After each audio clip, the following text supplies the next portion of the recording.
What's up, friends? Mark Holmes here, and as always, I want to thank you all for watching, commenting, subscribing, and being part of the Joe Boo Sports Report. Without you guys, as well as you ladies, you know that this literally does not work. It does not work without you guys. So I appreciate y'all being here and, being part of the conversation. Carson Wentz, I was trying to think of a nickname for him. I was thinking Good Luck Chuck, because if you've seen that movie Good Luck Chuck, what happens with Good Luck Chuck is he keeps dating women and they end up finding the man of their dreams after he goes. But that's not really fitting because the Eagles didn't find the quarterback of their dreams, or at least it doesn't seem to be that they found the quarterback of the dream. Although they're trying. They're trying. But that one didn't quite fit. I guess I'm going to have to go with Slep Rock because it seems like Carson Wentz just has some bad luck. Carson Wentz, along with a couple of other players on the Indianapolis Colts, have been put in COVID protocol. And Carson Wentz, as well as these other two players, haven't had their vaccination. Now, however, I'm not taking a side on this. I'm just saying that the NFL is looking at you differently with the rules and regulations if you've been vaccinated versus whether you haven't. So I'm not trying to make you pick a side. I'm just putting out what is actually out here. A columnist is literally pissed off. And it's beginning to feel like Carson Wentz has already worn out his welcome.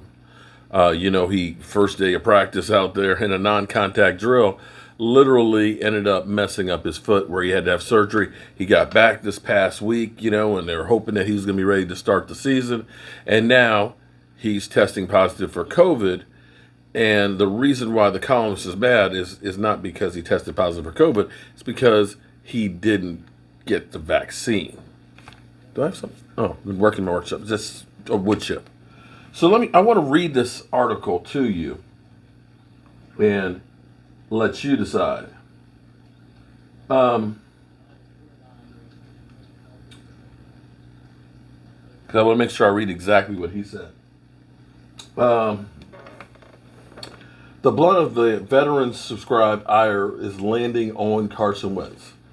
The Indianapolis Colts could release Carson Wentz right now, and I'd help him pack his bags. Where does he live? Question mark.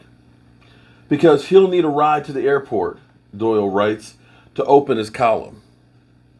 He's like, I'll come over here and help you pack your shit, and I will carry your ass to the airport. Doyle goes on to grill Winston. I'm sorry, I'm thinking of Watson and Wentz, so Winston, okay.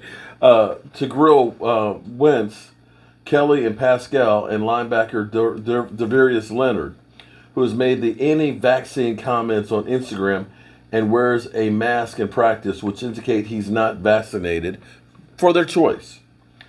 This was so avoidable, but these guys, for whatever reason, have decided to ignore every credible bit of scientific evidence to listen to crackpots or despots, whatever that is, or whatever voice is trying to tell them, you know better than every credible germ guy, I can't even pronounce it, in the country. Hell, do these guys even know what an epidemiologist is? It's somebody who studies outbreaks of diseases. It's someone who went to school for a decade or more just to learn how best to combat viruses like COVID-19, Carson. It's in capital letters.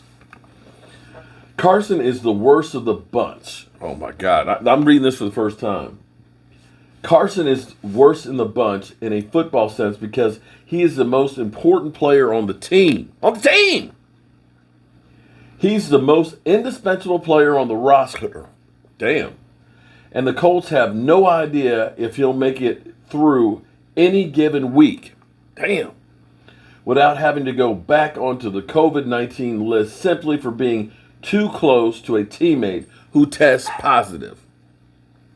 I'll remind you that when the Colts acquired Wentz, I defended his arrival, despite the reports out of Philadelphia that he had called him a bad teammate and selfish. Wow. Well, what do you know? Turns out Carson Wentz is a bad teammate. He's selfish. Turns out he fits right into the Colts locker room. Wow. Mind you, he ain't even played a game yet. Not a preseason game, not a regular season game, nothing. And already the columnist is saying, I'll come to your house, help you pack your shit, and I'll give you a ride to the airport because you're selfish. I mean, damn. Wow. So, Philly, be glad. Be glad you got rid of that guy. Wow. I'm trying to find out what the guy's name. Doyle is the last name.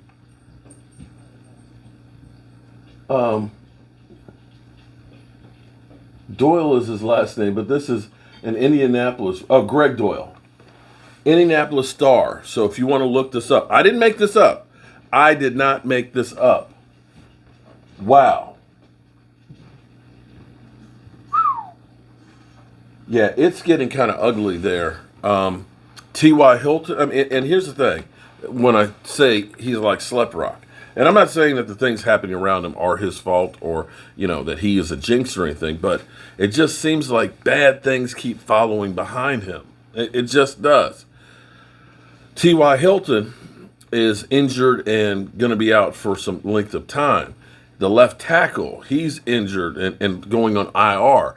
It's just like no matter what they do, it just seems like Carson Wentz is not working. And as he put it, who knows, just from COVID and not getting the COVID shot, if he'll be put on the protocol. Because the way the protocol's working is, if you're not vaccinated, you don't have to test positive to be put on the list. You just have to be in close proximity to somebody who has. So the worry is that you may have been exposed to that person and you're going to come down with it because you haven't had it. So when his point of being is, we don't know from week to week if he is going to be able to play just because of that. And I dare say, here's the problem. If you on the first couple of plays in practice in a non-contact drill, you injure your foot and you have to have surgery after knowing that you've already had a bad knee and a bad back and concussion problems. Woo. Well, that's what you get when you go shopping at the bargain basement scratch and dent pile. Yeah, the warranty is up. Hope to see you guys during our live stream in about 2 hours. No, damn, it's 7:30. And an hour and a half with all the news on the Dallas Cowboys as we get to cut down time. I'll see you in a bit. Peace.